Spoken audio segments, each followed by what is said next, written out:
Bonjour. Dans cette vidéo, je vais essayer de vous montrer comment calculer les paramètres d'une équation d'état ou d'un modèle quelconque à partir des données d'expérimentation.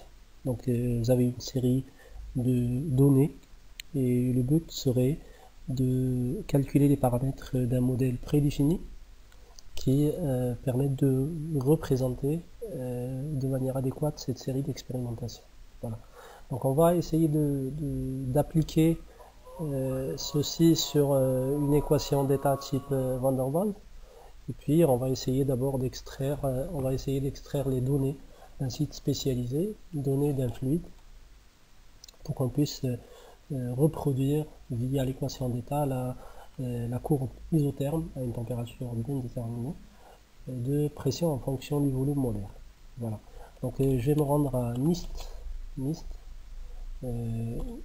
azote, nitrogène. Donc c'est un site spécialisé dans les données thermodynamiques des fluides. Donc vous avez plusieurs choses. Vous avez non pas seulement des données thermodynamiques, vous avez plusieurs choses relatives aux propriétés physico-chimiques, chimiques des fluides, aussi un certain nombre de paramètres moléculaires et atomiques des fluides. Donc le site NIST, National Institute of Standard and Technology, il vous offre plusieurs possibilités. Donc vous avez tout ça. Vous pouvez rentrer pour voir un certain nombre de paramètres spécifiques. Ce qui nous intéresse le plus, Fluid Properties, pour le nitrogène. Donc température, je vais garder l'unité Kelvin. La pression, je vais choisir atmosphère, conformément à R 0,0821. Donc il va falloir la pression en atmosphère, density ou aussi le volume molaire, c'est l'inverse du volume molaire en litres par mol. Donc je vais le garder tel qu'il est. Et je coche isothermal properties. Donc je vais continuer. Alors ici, je dois choisir une température pour avoir la série de données, les points d'expérimentation à une température bien déterminée. C'est un isotherme, donc c'est du P en fonction de V à une température constante. Donc il me demande la température. Quelle est la température constante? Alors pour une bonne représentabilité, donc nous avons vu qu'une équation d'état qui représente bien le comportement du fluide au voisinage de la zone critique peut être retenue.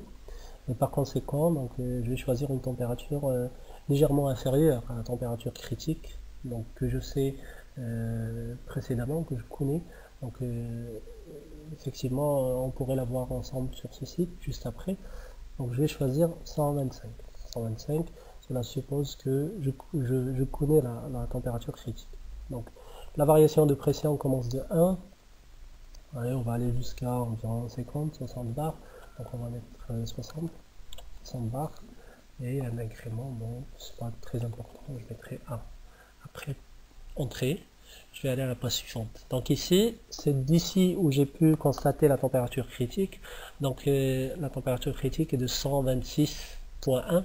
Donc si j'ai choisi 125, c'est légèrement inférieur. Donc c'est possible de garder 125. Sinon on va mettre 120, comme ça on est un peu plus loin de la zone critique, c'est mieux. Voilà. Voilà. Donc ici j'ai les propriétés critiques, c'est important, donc c'est un moyen pour trouver les propriétés critiques des fluides. Donc ici vous avez critical properties, critical temperature, donc température critique, pression critique. Vous avez aussi critical density, ce n'est autre que l'inverse du volume molaire, du litre par mol. Donc ici vous pouvez extraire toutes les données critiques des différents fluides qui sont proposés dans la base de données proposée par NIST. Alors ici, normalement, je dois avoir une courbe de variation de P en fonction de V, et qu'il ne m'affiche pas ici pour raison Java. Donc il demande Java. Alors tout à l'heure, j'avais essayé, pour un autre fluide, il me demandait d'installer carrément le Java. Il fallait que j'aille l'installer, c'est déjà fait. Donc ici, il me demande juste de l'activer. Donc je vais l'activer. Je vais lui permettre de l'activer et d'afficher la courbe. Donc il mettra un peu de temps, certainement.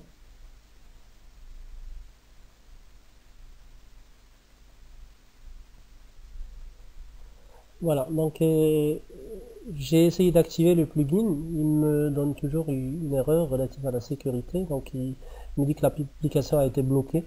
ici pour cliquez ici pour plus d'informations. Donc une petite recherche sur internet m'a permis de trouver ceci. Donc comment faire pour autoriser l'accès à des applications Java. Voilà. Donc je vais aller à configuration Java, dans le configuration Java, et conformément à ce qui est écrit, sécurité. Donc ici c'est élevé, modifier la liste des sites.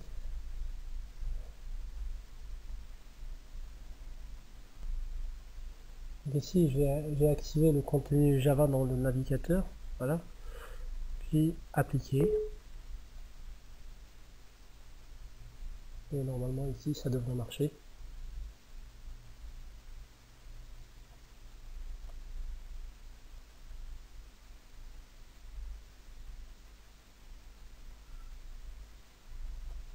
Même pas.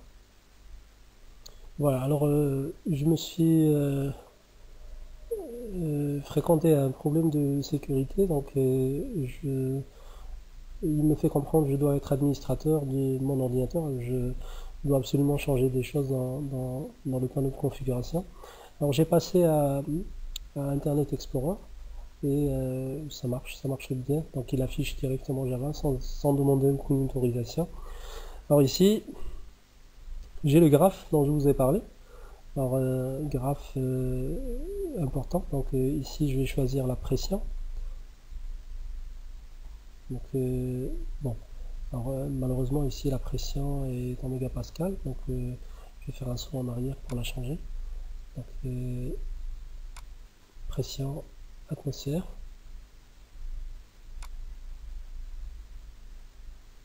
Voilà. Donc ici 120, 1,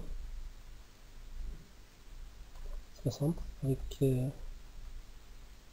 un incrément de 1. Voilà. Voilà, donc ça c'est la courbe. Alors je vais choisir, comme ce que je vous ai dit, pression, ici, volume, 1 litre par mois. Et voilà le graphe. Donc ça c'est en fait le graphe. Vous avez la courbe liquide et la courbe vapeur, la zone vapeur. Alors bien sûr entre les deux, alors, ce qui est prévu par les équations d'état, c'est une descente puis une remontée pour former la zone d'équilibre liquide-vapeur. Alors certes en expérimentation on ne se permet pas de la visualiser parce que pour une pression donnée on a en conséquent deux volumes. Alors, on est dans l'impossibilité de visualiser le décrochement là de la courbe. Donc c'est ce qu'on va essayer de restaurer avec une équation d'état. Voilà. Donc il est possible de zoomer s'il en a besoin. Donc ici vous voyez on peut faire comme ça pour voilà, zoomer davantage et avoir des valeurs précises. Un autre clic, on revient à la situation initiale. Il est possible aussi de voir le tableau de variation. Donc ici vous avez un tableau de variation. Et ici bon, la phase vapeur qui devient par la suite liquide parce qu'on commence des basses pressions et après on remonte. Donc on passe d'abord par la vapeur, puis on va vers le liquide. Donc ici vous avez la pression, density, vous avez ici le volume molaire qui nous intéresse le plus, donc pression et volume molaire. Voilà. Donc ces données avec un moyen ou un autre peuvent être copiées et collées sur une feuille Excel. Alors je me souviens plus comment j'avais fait à un moment donné, mais je me rappelle bien que quelques étudiants avaient réussi à extraire ces données, à faire du copier-coller. Donc je vais me servir directement du fichier déjà copié-collé en vous laissant le soin de faire vous-même ce copier-coller. Voilà. Voilà, donc les données copiées ici dans une feuille Excel. Donc ici vous avez la zone vapeur, après on remonte vers une zone pardon, vous avez la zone liquide, après on remonte vers une zone vapeur. Voilà. Alors ici, pour commencer à travailler sur cette série de données, je vais devoir partager ces deux zones, liquide et vapeur. Voilà. Donc ce que je pourrais faire, c'est juste la déplacer à côté. Et en fait, ce que je voudrais voir, c'est de visualiser cette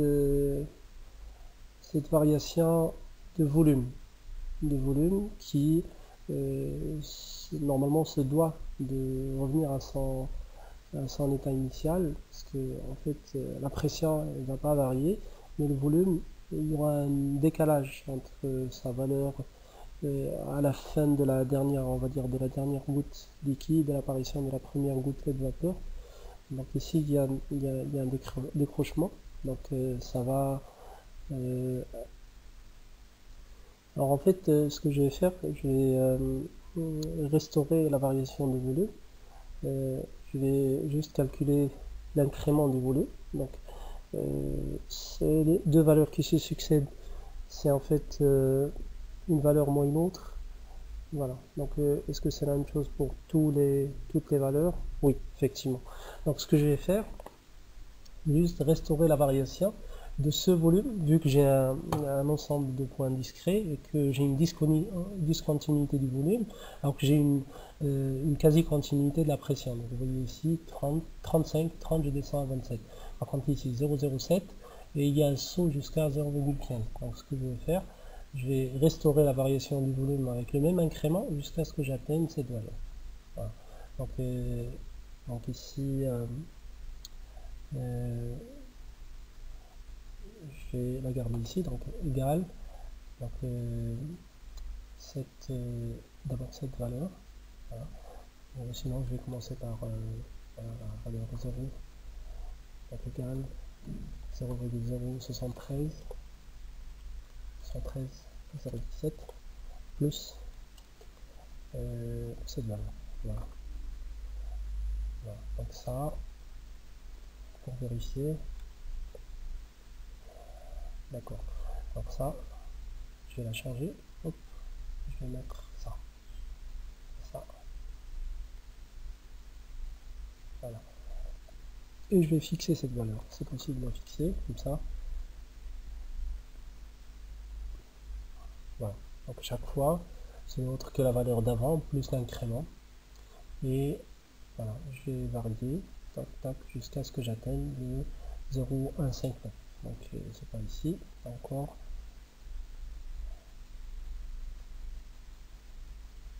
Donc, je suis presque, je suis pas loin. Voilà. 5,1, voilà. 5, d'accord. Voilà. Je suis arrivé ici. Donc ça c'est ma première valeur. Voilà. Voilà. Donc je vais tout copier. Hop. CTRL C. Je vais les recoller ici avec un collage spécial que la valeur. Voilà. Je vais coller que les valeurs. Voilà. Et ça, bon, je peux m'en passer pour l'instant. Vu que j'ai restauré tout ça, pas de problème. Donc ici, ça c'est en fait la variation de volume qui, elle, étant cachée ou camouflée dans la courbe d'expérimentation. Donc je l'ai restauré. Ce que je vais faire, je vais reprendre ces valeurs qui sont en fait la suite de ma liste d'expérimentation. Je vais les mettre juste à côté. Voilà. Et donc arrivé ici, donc, voilà pour me rappeler. Donc en fait ces pressions là, et en fait ils ne reprennent que quand j'atteins cette valeur de volume. Voilà. Donc je vais les mettre juste. Ah pardon. Voilà. Hop. Voilà. Je vais les mettre là. Bon, après c'est 5.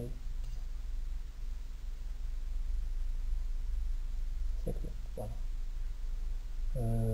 Bon, pas grave parce que après, voilà, je vais remonter d'un saut, hop.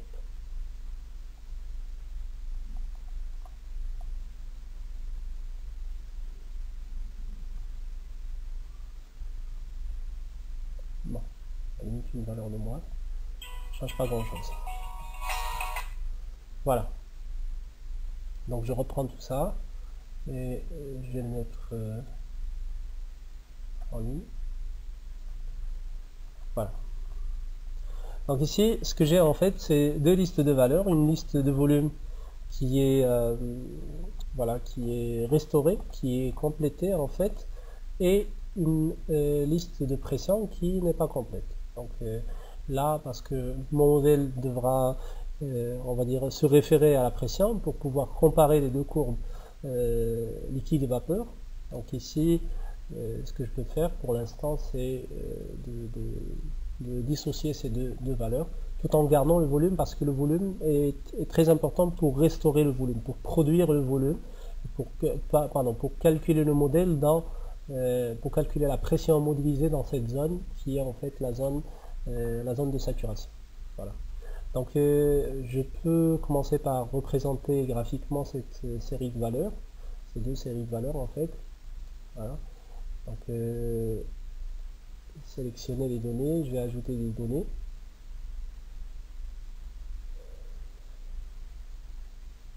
Donc sur l'axe des X, je vais prendre le volume. Donc ça va jusqu'à 14. Et ici, je disais que ça va jusqu'à 94. Ah. Je reprends. Hop.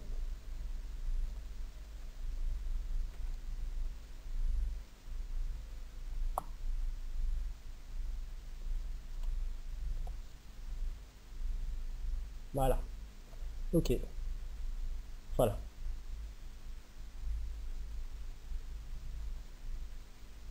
Donc là, c'est bon. En fait,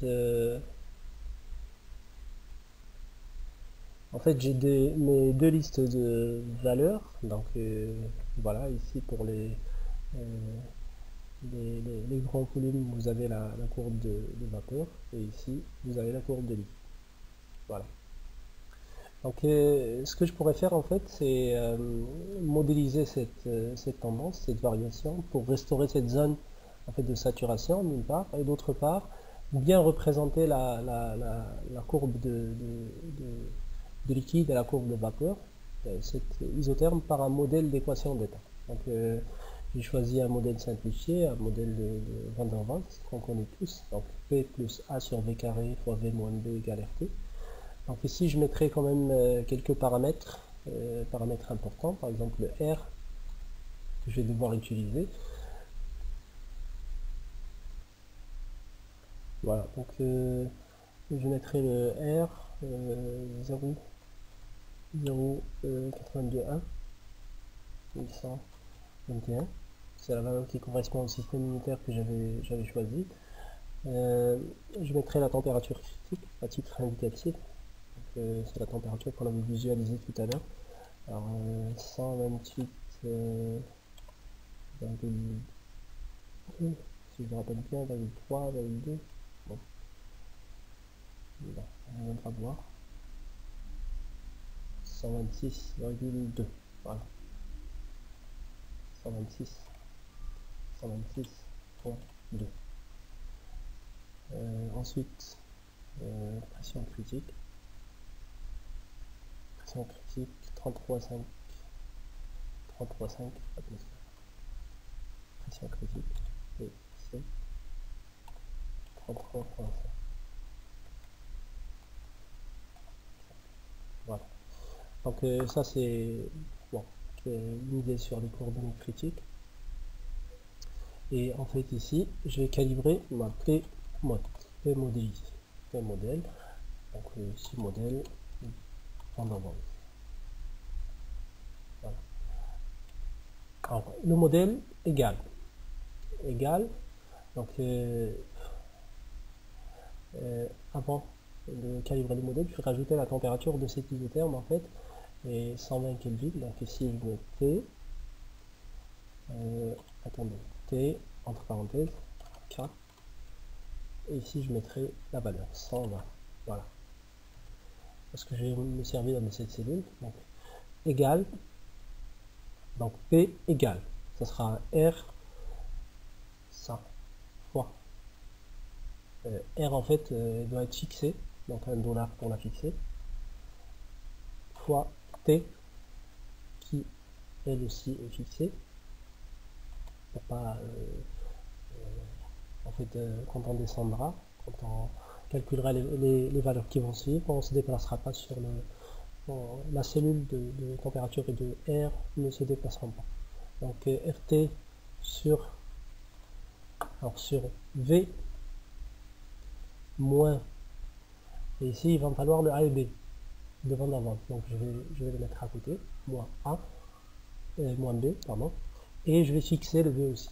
Alors, V moins B, et je vais moins une autre parenthèse, ce sera un A sur V carré.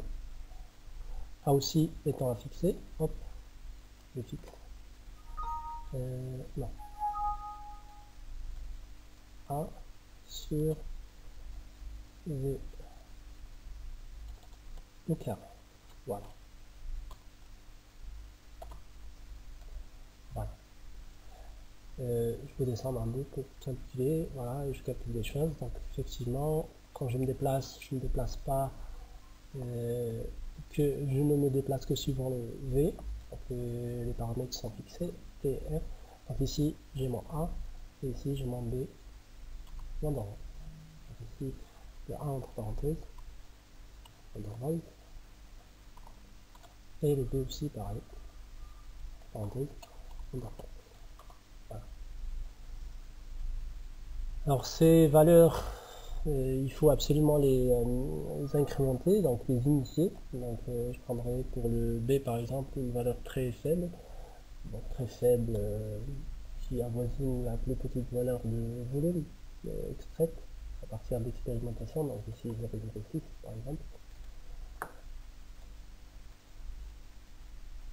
Et le B, en fait,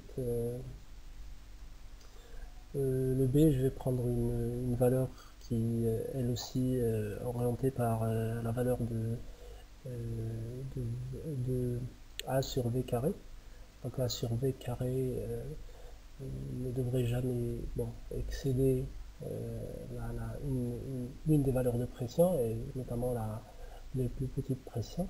Donc si je prends une pression de 22 par exemple, ça sera une pression faible. Alors j'imagine que même si j'avance dans des volumes plus importants, je vais devoir baisser davantage. Donc si je monte pas avec 10 ou 5, donc je prendrai une valeur pour commencer, une valeur de 5. On verra ce que ça va donner. Bon, après, déjà ici, ça me donne des valeurs négatives. Bon, si je prends 10, 40 par exemple, bon, c'est négatif dès le début, donc je vais baisser davantage, 5, bon, négatif aussi. 1, bon, ça a l'air d'aller avec des valeurs très faibles, 1, parce que ici je suis dans les faibles pressions en fait, et je vais continuer la variation. Voilà, donc je continue la variation jusqu'en bas avec ce double clic, et je me retrouve avec cette liste cette série de données que je vais essayer de représenter sur le même graphique. Je vais sélectionner des données, alors je vais ajouter une série.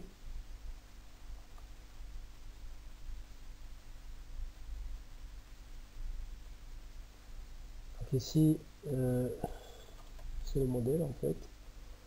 Alors sur l'axe des X, je vais devoir regarder le volume. Voilà, 94. Et pour la série des Y, cette fois-ci, ça sera la représentation du modèle de P modélisé. Ok, voilà.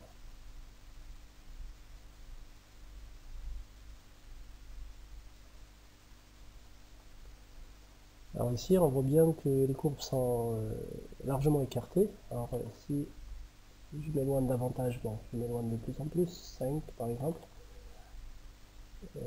Ouais, ça descend à des valeurs négatives, donc on s'est dit que c'est inférieur à 1, 0,5 par exemple. Un peu moins que ça, 0,2. 0,1. Bon. Bon, on va essayer, bon, même si on essaye manuellement, on va jamais arriver, donc on va essayer de mettre en place via ce tableur l'algorithme des moindres carrés et faire appel à Solver pour retrouver les paramètres optimisés. Donc ici MC moindre carré. Alors moindre carré égal, parenthèse, ça va être ça moins ça au carré. Voilà. Alors une première partie de la courbe ici, et la somme spécifique à cette zone de liquide, c'est celle-là. Voilà. Ensuite, on va aller vers cette vers la deuxième partie qui commence ici. Donc égal ça, ça au carré.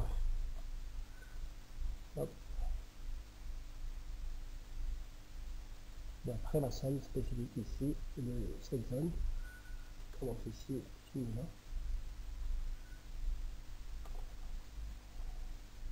Voilà.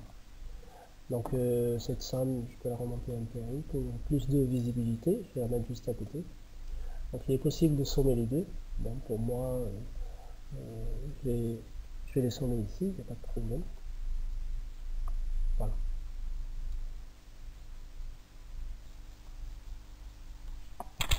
Alors pour le B, en fait, nous avons choisi, comme ce que je vous ai dit, la valeur la plus petite du volume. Alors pour le A, en fait, il est possible d'avoir une idée sur le A en choisissant en fait le plus grand volume, parce qu'en fait c'est le A sur V carré qui doit être inférieur à la plus petite pression. Voilà, c'est pour faire une analogie avec le B. Donc ce qu'on pourrait faire, c'est égal, bon, vu que A sur V carré doit être en fait égal à inférieur à la plus petite pression, ou égal, presque égal à la plus petite pression qui est de l'ordre de 22,5. Donc ce que je vais faire ici, je vais prendre le volume le plus important, c'est le 0,3. Donc 0,3 au carré. Donc c'est A sur V carré qui doit être égal à 22.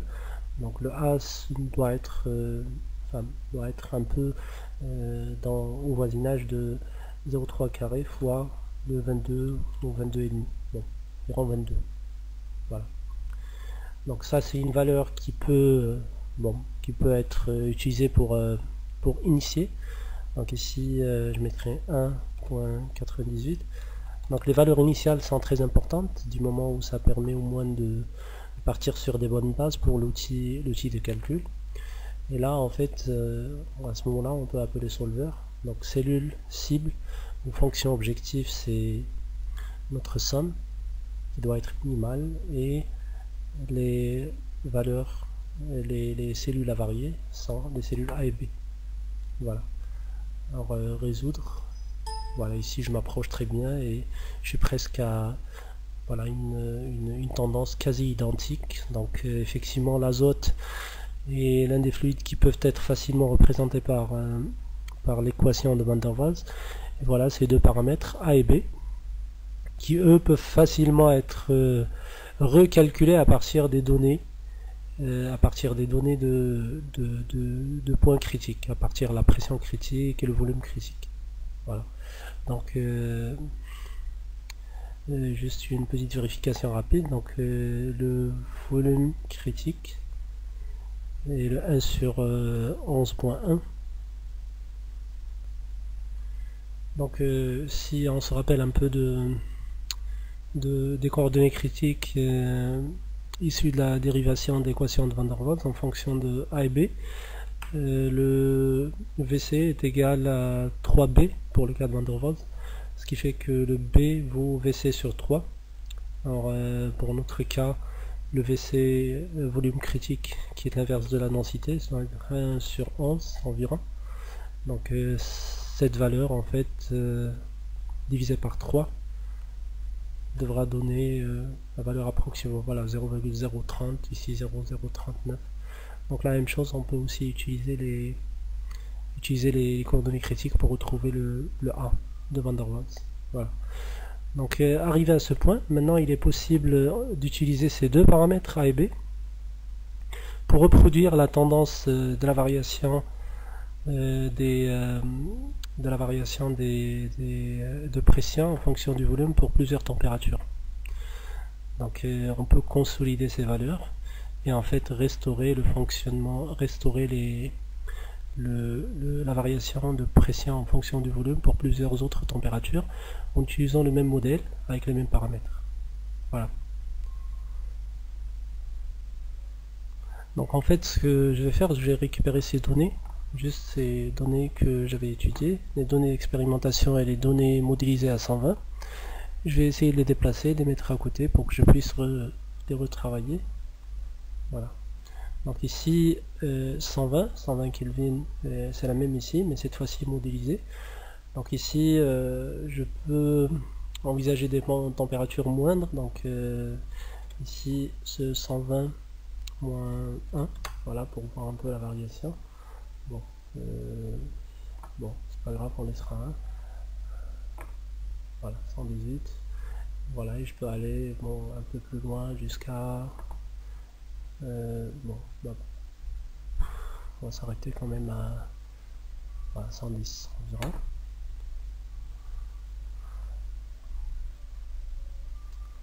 Alors une première tentative, je vais voir ici ce que ça donne. Ouais, en fait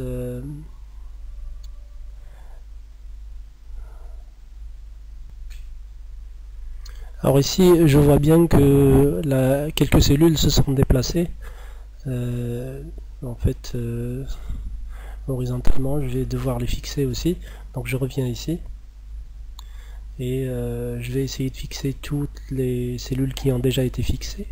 Donc ici on va dire horizontalement, puis donc ça c'est R, T à ne pas fixer, on va fixer juste du haut vers le bas. Donc sur V moins B, alors B sera non fixé, pardon, oui, sera fixé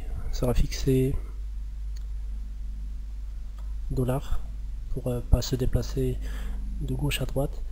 Puis le N, c'est le V, en fait, le V effectivement on doit le fixer, donc $1 avant la lettre pour le fixer et ne pas se déplacer de gauche vers droite. Donc alors A aussi c'est à fixer en $ avant, et ça aussi c'est à fixer A sur V carré. Voilà, donc une tentative ici. Voilà, ça a l'air de marcher, je vois bien que rien n'a été déplacé. Alors je ferai de même pour toutes les valeurs. Et je vais devoir faire ça aussi, pareil, pour toutes les valeurs. Et tirer vers le bas pour restaurer le fonctionnement complet. Voilà. Donc ici, je me permets de visualiser la variation de toutes les températures. Alors tout compte fait, on récupère des courbes d'isotherme pour des températures variables qui en fait ressemblent à ça. Voilà la tendance de variation P en fonction de V pour plusieurs températures, à commencer par 108, la plus petite. Voilà, et ça va jusqu'à, si je l'ai calibré jusqu'à 243. Voilà. Donc là, nous avons pu, à partir de données d'expérimentation, de NIST, ces données-là, et je vous laisserai le soin de voir, de bidouiller un petit peu, chercher sur Internet pour voir comment extraire ces données à partir de Java vers Excel. Donc une fois ils sont extraits, on peut travailler dessus pour pouvoir les manipuler, produire un modèle, calculer les paramètres et les optimiser du modèle. Et puis ces données qui étaient à la base destinées à une seule température de saturation, donc un seul isotherme, nous avons réussi à étendre cette utilisation de points d'expérimentation vers la calibration et la mise au point des paramètres d'un modèle, en optimisant ces paramètres pour pouvoir produire et générer des données qui sont semblables à ceux de l'expérimentation que nous avons pu illustrer dans la courbe P en fonction de V. Voilà, je vous remercie beaucoup et à la prochaine.